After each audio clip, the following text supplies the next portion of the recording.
ายดีเนาะนี่ก็คือกาแฟที่ว่าตัดตอนเอาตัดตอนปกเนาะ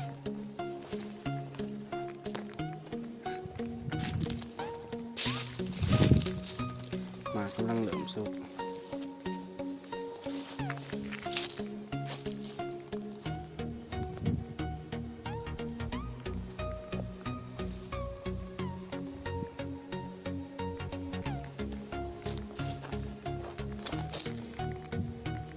กาแฟตัดตอนนี้สิดกกว่ากาแฟปลูกขึ้นใหม่เนาะขึ้นกับว่าต้นเห็ดนั่น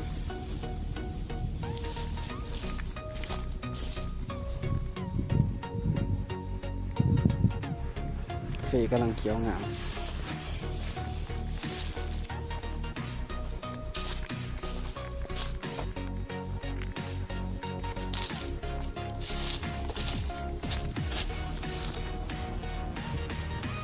ไก่ชีสุกเด็ก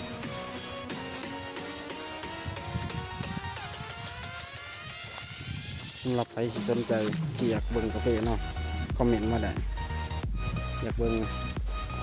กาแฟกลางหรือกาแฟหม้อคอมเมนต์ใส่คลิปตัวนี้ได้เนาะ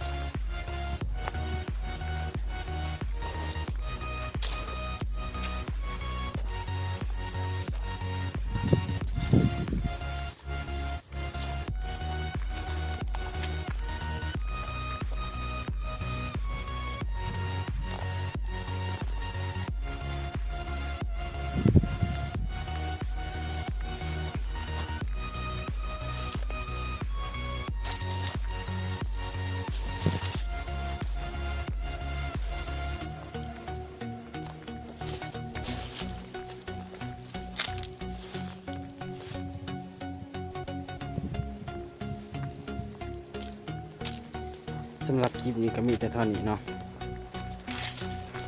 ฝากกดติดตามเนี่ยเด้อ